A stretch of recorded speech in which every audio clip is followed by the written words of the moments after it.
Dances with Robots, a conversation with Nahum, originally recorded January 3rd, 2025 on Riverside. It is a pleasure to be in the recording studio, sort of, with you today. I'm such a fan of the constellation, as it were, of your work. I have so many questions for you. But before we get into it, I wonder if you can tell us a little bit about who are you, and I wonder if you can also share a little bit about your surroundings for our listening audience. Yeah. Okay, well, hello, Sydney. It's a pleasure to be here talking to you now in the beginning of the new orbit. And yeah, just to give you a little bit of context, I'm an artist, and I like to use that word because it kind of allows me to be very fluid in the things that I do. No, it feels like if I'm an artist, I am allowed to write, to make videos, to paint, to do installations and whatever. No, so I always thank the previous artists that open the artistic practice in such a wide way. And I guess I'm known for all my work that I do related to the universe and space. And also for me, that's a blessing to work in such field because it's about everything, right? So I don't like to say that I focus in one thing, but I like to have that macro perspective of things in order to explore, what it means to be here in this moment, in this place, and also what it means, to exist in relation to everything that surrounds us, including things beyond Earth and how we engage with those things. So that's what I do. And right now I am in Aztec lands. I'm in Mexico City, visiting a family for the season, but I'm normally based in Berlin. So you're already kind of alluding to this, but the manner of your creative practice is so manifold and prismatic. I wonder if you can talk a little bit about kind of the main groupings of your creative production and of your research. How do these things relate to one another? Well, I I mean, it's in constant flux, but I think right now I am writing a lot. I am not an academic or a scholar, so I don't produce that kind of texts, but I'm writing poetry and working on some books. Then I am also like I think my artistic practice in the space sector, it kind of morphed into space activism. So I'm working on different initiatives to address some of the critical, uncomfortable aspects of how we are exploring space today. And there's another strand of my work, which is about trance states, and especially hypnosis. So it's something I have explored a lot in the last 10 years. And right now I'm moving from hypnosis to explore other non-Western trance states. Like every culture in the world had their own technique to induce trance states. So right now I'm starting a big project about exploring that through other things like movement and music and singing, because the last element that is very important in my practice is music. I just love playing music, performing music, and composing music. So now I wonder if you can talk a little bit about how you became an artist. I mean, if I'm not mistaken, you have simultaneously a rich creative personal history, but also a technical one. So I wonder if you can talk a little bit about, like, literally where your artistic practice originated from. Well, I think like I remember the first day I wanted to be an artist, and I was like 6 years old, and then I I just wanted to become an artist, but like I don't know, like growing up in the 90s in Mexico and in this planet, like technology seemed to be like a big thing, no? And I grew up always with a computer in my room, like figuring out what was that Commodore 64 that I had in my room, and the huge like Bible manuals that you had. And I was always very intrigued by technology, so I studied computer science. And it was just another natural thing to do. But then one thing is, to study something because you just love knowledge, and then one another thing is to do that professionally and have that lifestyle. And then I realized that it was not for me, that lifestyle. I am too much of a poet to have a job, so I couldn't. I didn't last very long, and then it was a bit of a crisis, no, to come down to terms that, okay, I think my path has to be a little bit more unconventional, meaning that it has to respond to my spirit, and be okay with whatever journey this will take me. And I became an artist. I started in London working in theater. I was working in an incredible place called Shunt. Like under London Bridge Station, there was like a maze of tunnels, and every night we will create like large scale performances in a very wild atmosphere, combining all the art forms. And at the same time I was playing music with my new form band called Orchestra Elastique. So I think that was a very important period of time for me because I was still young, and I was confronted to performance. And then and then that became very important in my practice. And eventually space came into my life. Well, and that's a great segue. I'm super curious then, like, sort of why space or how space? I mean, the question sounds so absurd on some level, but and I know in your TED talk you speak gorgeously about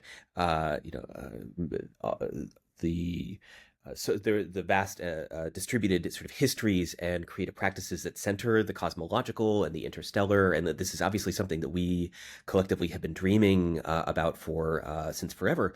And I wonder if you can talk a little bit about like why space for you now, and how do you relate to these histories? Yeah, well, again, space appeared in my life when I was very young. I think in the 80s, my dad bought the Cosmos VHS cassettes, Carl Sagan. And I think I was, now looking back, like in hindsight, I think that I was more amazed by Carl Sagan's poetic way of talking than in the astronomy per se, and in the history of astronomy. I liked his thinking and his sensibility. Back then, he was already talking about feminism. He was talking about climate change. He was talking about, as much as he was, of course, an expert in astronomy, he was a very earth centrist person, right? He was all about protecting this place. And I think that, that is one of those things that goes straight into your subconscious, and then decades later it comes out in one way or another. So one day when I was working at this underground performance venue in London, I met a bunch of people that were involved with the International Astronautical Federation, which is this big international organization that puts together all the space sector, the industry, the experts, the astronauts. And there were two people back then: Roger Malina, who is the son of Frank Malina, one of the founders of JPL, and Nicola Triscott, an incredible soul and arts producer and curator. So they were already working on setting up if you will, a department for arts and culture in the Space Federation. And they invited me to, just to be kind of an assistant to the project, because they really liked what we were doing in the tunnels in London. It looked wild and interesting. So I at that moment I had no idea what that meant. And but I remember that I liked space, no, and it sounded really interesting to be working underground and then very, very like overground. So I liked that line. So I said yes. And then I started going to Paris, where the headquarters of the Space Federation are.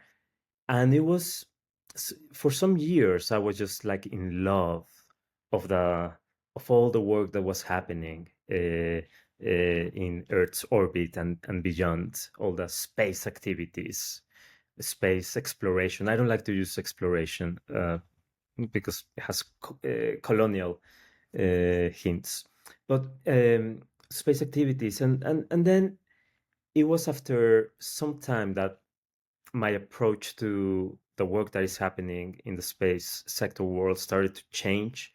I think as my intellectual maturity and again, I'm an artist, so I'm not only in the space sector, I'm also in the cultural sector. And we talk about a lot of critical issues, no, the so-called critical humanity. So we're always questioning, like why are there only men, like running our human systems? Why, only a tiny fragment of percentage of humans are getting wealthy, and why inequalities, and why we are like engaging with the planet in such ways. So I started to, like I started just to bring some of these conversations that we were having in the humanities to the space sector. And I think that was a big turning point in the kind of work that I do. So you've given a sense as to how you got started relative to what I assume has only gotten a significantly more complex relationship and webbing of institutions and corporations and transnational endeavors. I wonder if you can talk a little bit about some of the relationships that you've cohered over your many years of practice. And I'm thinking here in particular of organizations like NASA or SpaceX, but also with some of the key individuals in arts organizations. I'm very curious, like what's been challenging, what's been galvanizing, how have those relations worked? Where have they come from? Well, I mean, yeah, that's a very good point. I was almost skipping that point. Um, like I think during those first 5, 7 years, it was all about, as you said, no, like getting to know people, establishing connections. And I did it with a lot of joy and happiness, like I got involved in the International Space University, where I became faculty and teaching what are space arts. I started to I did a couple of space missions, like the first one was in Russia. We did a series of parabolic flights in the Gagarin Cosmonaut Training Center. Also, I mean, in these zero gravity flights, we were like performing and doing like artistic experiments, and we did like around 15 artworks in zero gravity. Then another project that was very interesting is that with the Space University, um, Space Application Systems, an organization in Belgium, and ESA, NASA, and SpaceX, we launched an interactive artwork into the International Space Station. It's a flashing light that activates according to your heartbeat and your pulse, so you can see, like that sign of existence of yourself beyond Earth. So we did that. So like it was a very exciting time because I was doing very interesting projects, and now look at this. It had to happen, right? Uh-huh. Now, for those listening, yeah, my cat just made an appearance on the video. So like there were a lot of connections. I think people in the space sector, they were very interested in knowing what artists could bring to the table, because it was all about interdisciplinarity. And of course there's I would like to talk a bit more about this, but there's a huge tradition of artists working in space related topics, no? So I learned where all this was coming from, like our elders in the space art community, and learning from them. But now things, we're living in a certain period of time where certain things are happening, and as artists, we engage in those topics, and that's what happened in my in my in my in my own career. No, I started to embrace those more political topics and also bring them into the space sector. But but as you said, no, like those years where I was like creating these relationships were very important for the later work that I was going to develop. No, like I didn't start my work in the space sector being like very political and very activist. Otherwise, they would have never listened to me. But once the relationships were made, and they were my friends, and we were closely collaborating together, and there was trust, there was room for for uh, talking about the the the difficult topics. Well, if you'll permit a follow-up question, so many of our conversations for this season of the podcast, as well as, of course, in season one, center this question of implication, and how it is that we, especially as artists, um, develop community, find our ways in creative collaborations with individuals, as you've emphasized, but also within corporations or governmental sort of statist structures that, again, as you've pointed out in other contexts, are tied to or defined by the kinds of hegemonic or colonial violences that you've been so sensitive to, even at your through your language just now. And so I wonder if you can talk a little bit about how you kind of manage these expectations and relationships and implications and violences. Like, what's that practice like? Ah, I mean, profound question. I think the first time I had this realization is when I was in a conference hosted by the UN, and I was with a bunch of friends from the space sector, and they were talking something about the space treaties. I don't remember. It was this was like 10 years ago, and a friend of mine that used to work in a bunch of space organizations handed me a note, and he was asking me to ask a question about military satellites. And he was like, "Hey, can you ask this?" And I was like, okay, I see. They cannot ask these things directly because, because of this web of interest and their jobs and the things that they can say and what is politically correct or not. And I was like, okay, this is interesting because as an artist, I am free to say whatever I want. Like I am not in their payrolls, I don't financially depend on them like at all. So I am free to as an artist to speak my mind and to speak concerns without any strings attached, no. So that was a very interesting point for me in time, because I realized that okay, I have the power to say things that other people are not saying. And sometimes when I speak about me, I speak about the arts and space community, no? Like many dear friends are doing similar work, and we're trying to start certain conversations. And also, I think that the time that when I started to get involved in space, in space activities, it was a transitional time. Things were changing because if we remember with the Obama administration, at some point, a few things happened. No, the first one was that there was a big push for allowing private companies to participate in the space sector. No, so the process of NASA giving the funding to private companies to develop space technology faster was beginning.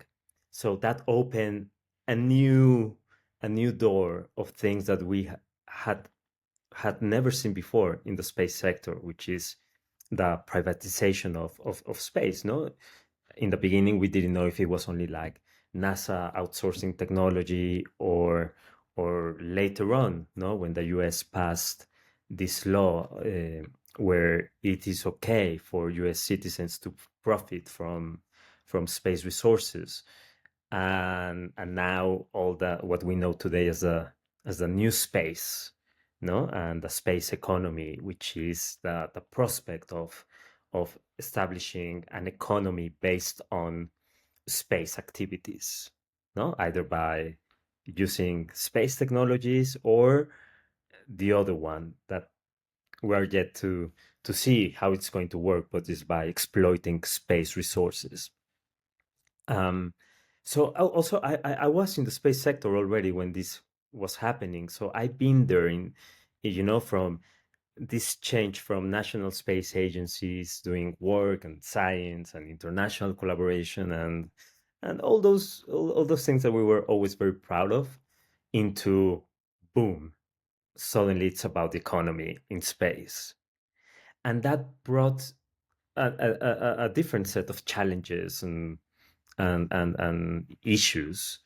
So so so yes, like I always said that in the beginning when national space agencies were mostly in charge, like they were very conservative, that it was very difficult for an artist to get involved in a space mission because this is public money, and if an artist was going to like get naked in a CRCI flight, then there were going to be questions. I mean, we know the story of Laurie Anderson and her NASA residency, like she was the first and last artist to do a proper NASA artistic residency because she was critical about certain things, and NASA was like, "Okay, we're not paying you for being critical with us."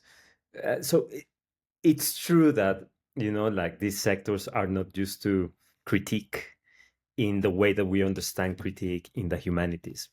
So we were already complaining that national space agencies were very conservative, but we were not prepared for the private sector, and how they would react to our conversations. So that's the kind of discussions we're having today, and challenges as well, no? Well, I certainly think so, and also I think I tried to say this while we were having some technical difficulties at the beginning of this conversation. But indeed, the interview we just completed immediately before speaking with you was with Adam Deibert, who says hi. By the way, yeah, he's so hard forward. I love him. Yeah. He's super great. But as something I appreciate both about your perspective as you're rendering it now, and his, is a way of fostering conversation in kind of a distributed fashion. And so I'd love to dig into this a little bit more. You've already alluded to starting some conversations or working with artists and friends and colleagues to continue certain conversations. I wonder if you can tell us a little bit about like what those conversations are. Like what are the? I can make assumptions, of course, and I imagine that we're talking about like ecological concern or Mhm. colonial violences or certain forms of like histories and wisdoms that can be understood through culture and history. But I wonder what are the conversations you're interested in fostering, continuing, carrying forward, facilitating, supporting? Okay. I, th- um, I, there are a series of conversations that we have started, like in the space sector, but also through Cosmica Institute. Let's talk about that in a second. But for example, this year we published a book called Space Feminisms that has to do not only with women in space, like there's a lot of that, but what it how we can observe space activities through feminist lenses. So it's a very very different story. So now there's a book out there with a series of incredible writers and scholars talking about this, from architecture to sciences to arts, everything about space and feminisms. No, we like to use feminisms because we know that feminism takes shapes in different ways depending to where it's coming from. Then another thing that we've been supporting this year with Cosmica was there's this organization called Space Pride. It's an initiative by mostly young people in the space sector, and we have always endorsed the creation of this organization, no? Which hasn't been the journey for creating Spaceflight hasn't been that smooth, I would say. I think there was a lot of friction in its creation, but at Cosmica we have always supported, the participation of LGBTQ plus communities in the space sector. Because if we look at what has happened, is that we don't have any trans or gay astronauts. Like, when it comes to women and lesbians, yes, we know a couple of cases, but not a single man. So we wonder where that comes from, and of course it's a very macho dominated sector. When we are talking about 80% of historically of male astronauts, and that says a lot, no? And of where are the proportions and diversity in the space sector. So we've been supporting initiatives that relate to space pride. Then third thing that we did last year was to create with Nelly Ben Hayoun a new technical session in the Space Federation called the Colonial Practices in Space, which has been, I have to say publicly, I don't mind, it has been controversial in the space sector. Because what we were doing was to, okay, let's address that there are colonial narratives in the space sector. I mean, we still say, like a colony on Mars, or let's colonize the moon, and planting flags here and there, uh, and and that's just the beginning point, I think all these ideas of human expansionism into the cosmos, they really respond into a very rooted colonial Western culture, no, that we haven't acknowledged that there is there, and that it exists, is part of our Western culture. It comes from, we can talk where it comes from in the Bible, and Canaan, and etc. But well, it's there. So just to start this conversation, like, what is our behavior towards the cosmos, and what we can learn from the colonial practices that have been put in place in different parts of the world, to to just to start exploring what other ways there are to engage with the cosmos that are non-violent, non-colonial. um, so we created this session. It was one of the most successful sessions in the space and education section of the Space Congress, and it was incredible. People were, I think, especially young people, were incredibly excited that finally we're talking about this. It's not only about the space economy. It's not only about new satellites. It's also about the framework, the cultural frameworks that we are using in space, like what cultures we are taking from Earth to our future, and to acknowledge that there's a lot of political work to be done in space activities. Sometimes what we hear from many space professionals is that, oh no, but space is not political. And my reply is always, well, I mean, if we're talking about building new worlds, how on earth that's not going to be a political act, right? So either we want to hide, politics from the mainstream, and just, like, do it in the dark, or let's just participate in these conversations. There's nothing wrong about, acknowledging that we're doing political work, and as democracies, we need to openly talk about all the issues that stem from these activities. But again, it's a slow process, and I believe it makes a lot of people in the space sector very uncomfortable with discussing topics like this: feminism, um, diversity, and coloniality. I have so many follow-up questions for you. I'm going a little bit off of my script here because I'd love to learn more about the specific forms of decolonial practices that you're exploring or facilitating around. Just coincidentally, I printed this. I'm looking at this design study from NASA from the 60s. This is space settlements. It's 200 whatever pages of Drek. But there's also like all sorts of images like this one that center a certain kind of matrilineal connection, but also feature a white passing femme child literally holding the globe in her hands.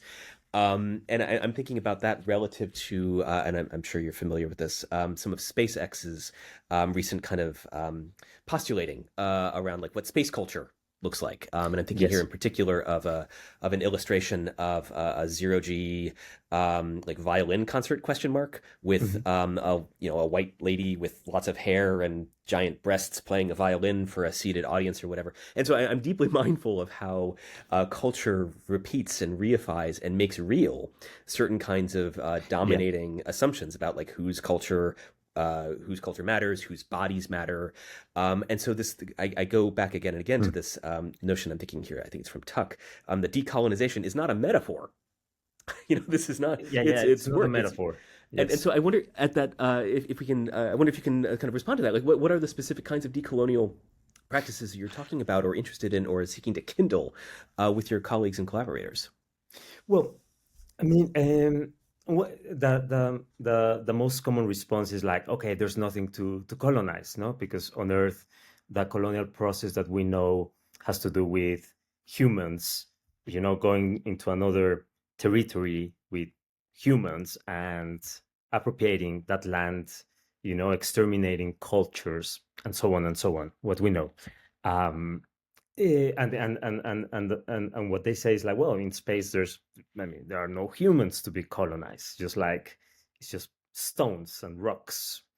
So this is a point, like we can have an anthropocentric view of the universe and say like, okay, if we find humans or intelligent civilizations, whatever intelligent means, in other parts of the cosmos, then okay, we might respect that, no, because we recognize as intelligent, and then we won't do anything, and there will be no colonial acts. Second way of understanding this is maybe you have a biocentric approach to the cosmos, which means if we go to Mars and maybe we find like some bacteria or any other life form that is more than human or non-human, then we might respect that, no? Because we want to respect the evolutionary process of other places in the cosmos. And then the third approach that you could have is an ecocentric view, and that is, why should we respect the moon if it's just a rock? Well, because it is what it is, right? Because it's an existence, and if there's something that we can learn from what we have done on Earth, is that by using and abusing the most fundamental ingredients of everything, no? Like stones, like earth, air, water, we are screwing up everything else. So perhaps the moment that we are able to respect a stone because it's a stone, then we will be able to live in conviviality and in harmony with whatever place we are in the universe. The problem in this case, which is my approach and the one that I sustained, we're learning a lot about the ecological crisis that we are in, is that there is a problem in understanding Earth as a resource, right?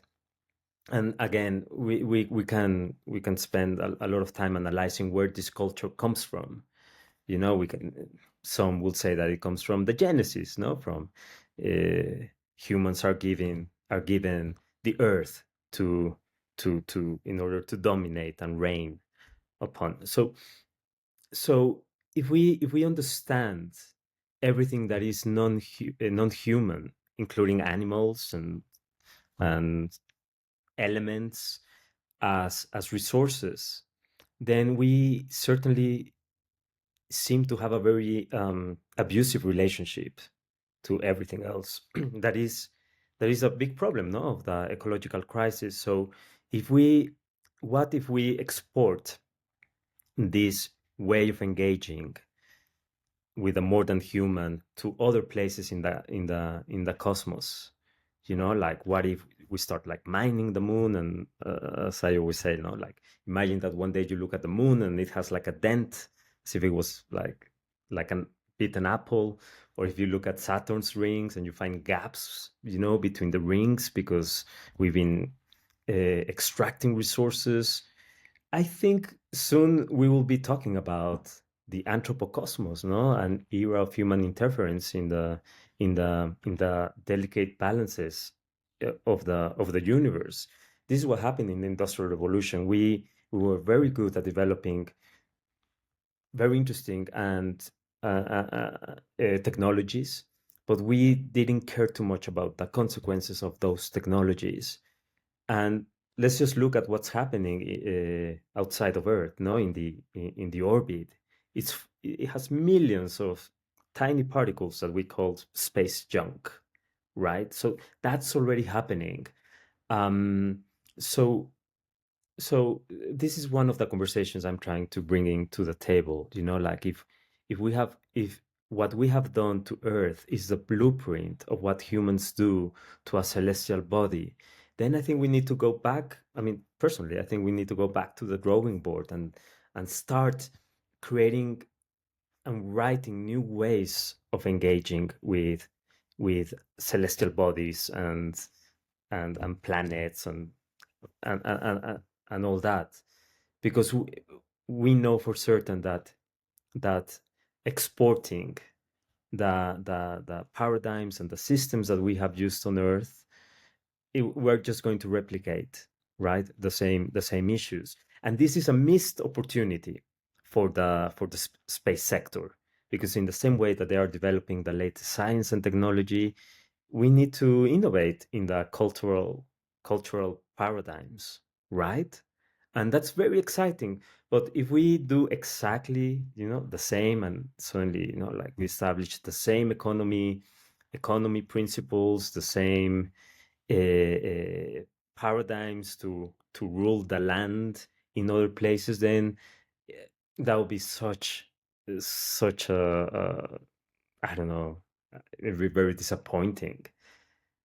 So this is one of the conversations that we are trying to spark. Like, okay, let's leave our colonial behaviors on Earth and in the past, and let's just create new ways of engaging with the cosmos that are kinder, with compassion, with care, and having learned from the mistakes we've done on Earth. But it seems that we are starting new worlds, like ignoring our own planetary history. Well, so and then the inevitable question, of course, is like, well, how do we do that? And maybe to frame that question a little bit further, I wonder if we can digress for a moment, and I wonder if you can tell us about Cosmica, where it came from and where it's going. Okay. So how do we do this? Well, it's like some people say, okay, so what are you doing? I mean, this is not up to one person, right? To come up with one grand solution. And I don't believe in this kind of leadership, that one man, because it would be a man, right? One man will show us yeah, exactly, will show us the way to the future. And that doesn't work. We know it has to be a decentralized process, and groups of people working on specific topics and gathering conversations and discussions. So this is exactly the kind of work that I'm interested in, and the work that we're doing at Cosmica. No, so Cosmica Institute is this space organization that I founded already. I don't know, like 16 years ago, maybe, a long time. And and it's an organization that specifically dedicates itself to all the arts and culture around space activities. So with Cosmica, we have different initiatives. We do a lot of space education, from training future astronauts to organizing workshops with think tanks about exactly how to create these new ideas that we need for the future beyond Earth, and how later we can apply even those ideas back on Earth. Imagine that, okay, we move to the moon. How are we going to manage land? Maybe we don't own it. Maybe we have authorship, no, of something that you build on the moon, and then how you can apply those new ideas to land management on Earth. No, so we do all this speculative work. We also do a lot of space and art initiatives, from supporting artists to start projects related to space. We do festivals. A couple of years ago, we did Tour de Moon with Nelly Ben Hayoun. So it was a big festival in the UK across 12 cities. So we were bringing a lot of space conversations into different towns, with very unexpected groups of people, no, like sex workers, for example, no, like what do they have to say about our future in space, like, and all sorts of voices that we rarely hear, but that they have ideas and viewpoints. Um, we publish books and so on and so on. We do a bunch of things. So then I'm curious, given the distribution of concerns and the complexity of them, at both in terms of like disciplinary registers, in terms of audiences, and also the way that you're talking about expertise as being sort of radically distributed. I wonder what kinds of like allies or collaborators you're looking for. And this is admittedly a bit of a self-interested question, as the podcast, as our choreographic interfaces work here at Brown, is trying to seek alignment, not to obviously invent anything in particular. The work, as you pointed out, has existed for a long time across all manner of technical and cultural systems. I'm curious what kinds of allies or collaborators are or supports are useful or interesting to you. Okay, well, something that for me is very important is that, like I am not interested that Cosmica will become the only or the most important organization working in space and culture.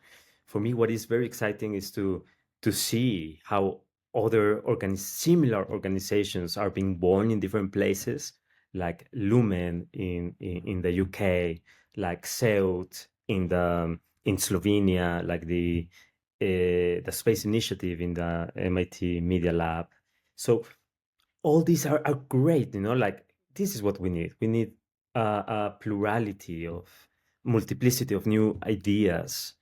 And, and sometimes with all these organizations, we tend to, to coincide and do projects together, like with Nelly in the UK, or sometimes we have very different viewpoints and we have like deep discussions about this.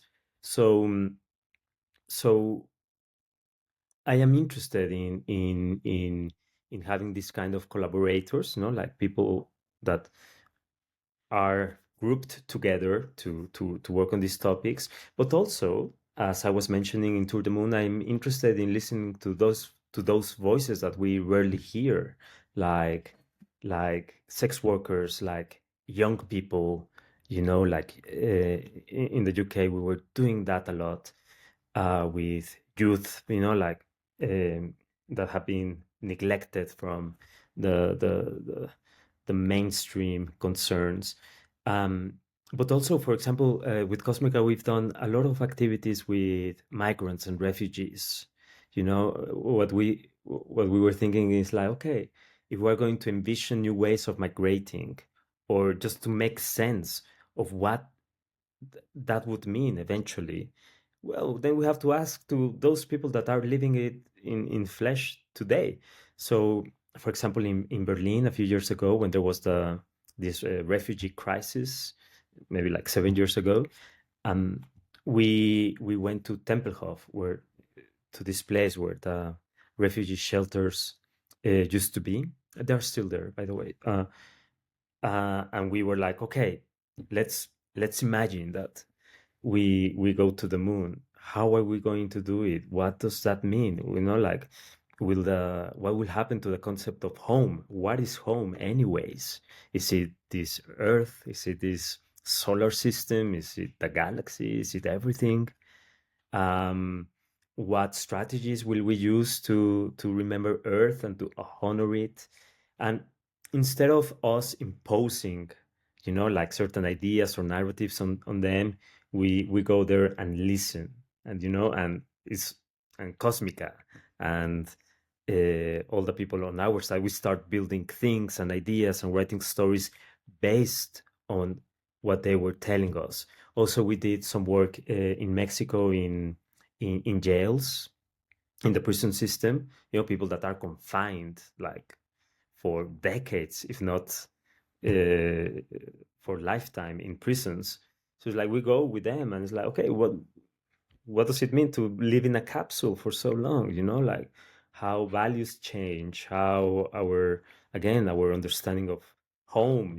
Like do we a mountain, a forest, mobility, etc. So we do a lot of this work as well with these kind of communities, because I find that sometimes you find the most interesting perspectives when you ask these people. We should not always expect that that cultural solutions or ideas will come out from engineers, no, or scientists. Like, I mean, we know what happens when so-called technocrats get involved in politics and social issues and running social media. Like it clearly doesn't work like that. So we're somehow running out of time, and again, so grateful for your grace and expertise and candor here. I wonder, I just have one or two kind of questions by way of closing. I wonder if you could tell me a story about the future. I wonder if you can tell me about in the next 5, 10, 15, however many years, what the future looks like if we center the kinds of principles and values and practices that you're espousing of Cosmica. Like what does the future look like if we are successful somehow? Oh my God, Sydney, that's a very difficult question. Like, I am like Horkheimer. Like, I am negative in theory, but I am optimistic in practice. Like, when I look into the future, oh gosh, I I don't know. Like, I want to say that we will, that climate change will get sorted. I don't see that happening. Um, I don't know. I think one of my predictions is that Earth will become a more hostile place to live. Like, this period of stability that we had, it's going to be gone for long. Like, we know that previous extinctions, uh, where the chemistry of the planet change. Then it takes Earth around 40 to 70 million years to find stable climate. So I think once this is triggered, it will be just like living while managing what previous generations had created. Um, it will be very tragic if it happens. Everything seems to point that it will happen.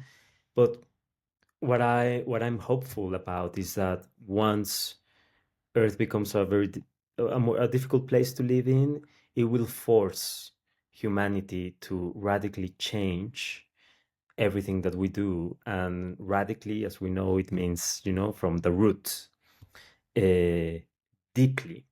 So I think we will find new ways of organizing ourselves to relating to the modern human, new political systems, new economies, new, like, I think that our current economic model, as well as nation state system will be so incapable of dealing with the new realities that humans will be forced to get creative and find new ways, in the same way that we experienced with COVID. It happened before, right? Like for a year or two, we changed how we were doing things. So I think a similar thing will happen. The tragic thing is that it will be like that for a good number of years, if not like millions of years. But it will change. I'm sure that it will change.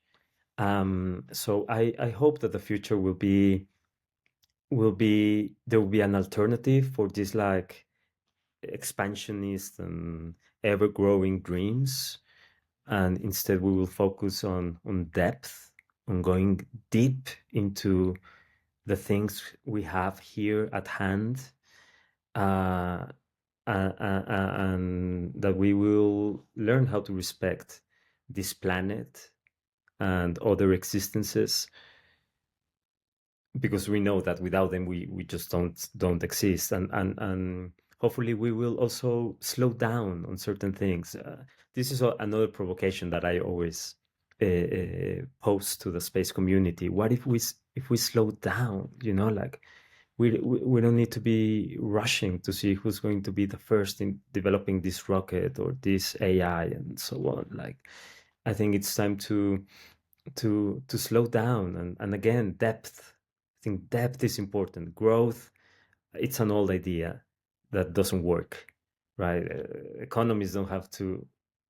I mean, we know the problems of growth in a finite planet, no? So that's what I hope, that climate change will push us to change radically what we are doing. I'm going to permit myself, if I may, one last question. If you were to offer advice to your younger self, starting out as an artist, interested in simultaneously in technology, in space, in culture, in performance, I'm curious what guidance, what solace, what counsel would you offer your younger self? And maybe by extension, I'm curious what advice might you offer for other young nerds or just nerds who are new to this conversation? Where should they begin? How best to manage this? That's such a beautiful question, Sydney. I love it. One, stay free, be free, fight for your freedom, freedom of thought, freedom of expression. Sometimes artists are these people that, you know, when you're a teenager, you are all about rebellion and freedom and not following the rules. And then there's a point in life where most adults change and they all know that their principles and the economy is more important than my job and the politics. And like artists, they never they never go through that change. No, you remain free. So and there's a beauty in being free. It allows you to dream. It allows you to expect the unexpected. You are a fighter. You're brave. You're bold. You don't compromise. So remain free. Yes, later in life things get complex and paying the bills become like a burden, and everyone has to get a job, but don't compromise your thinking and your spirit, and and follow your instinct, like and your heart, really. Like, let's use minds for what they were made of, like making spreadsheets and all that. But then use your heart for guiding you, your spirit, to the and to guide you to do the work that feels important and meaningful and substantial. Something that is very beautiful with artistic practices is that, no, they say that, well, you start with curiosity, like you start playing with something and developing ideas, then it becomes a passion and you're obsessed, and then you are like playing the piano 10 hours a day, and then you realize that that passion means something for other people, and then you find kind of a purpose, because it's not anymore about you. You realize that it has an impact, and there's some responsibility with what you are doing as an artist. And yeah, just embrace it, no? And that's what I would say to my younger self: stay free and be responsible with what you share, because it might have an impact. No, thank you so much. Thank you, Sydney. This interview was conducted for the Dances with Robots podcast, a project of the Conference for Research on Choreographic Interfaces. The project was founded by Sydney Skybetter and is supported by the Brown Arts Institute at Brown University. This video was captured on Riverside and produced by Consciously Produced. Production, Ariane, Michaud, executive producer. Fynn, Kugel, producer/video editor. Kate Ladenheim, CRCI, logo design. Kamala Sankaram, music. Dances with Robots team season 2. Ariane, Michaud, host, production, and script writing. Sydney Skybetter, interview host. Fynn, Kugel, guest host, production, and script writing. Daniel James, sound editor and mixer, voice actor. Kate Gao, website designer, archivist. Special thanks to Nahum for spending time nerding out with us. Find out more about Nahum at Nahum Artist on Instagram. For more on CRCI, visit our website at www.choreographicinterfaces.org. Want to learn more? Listen to our podcast Dances with Robots and visit www.danceswithrobots.org.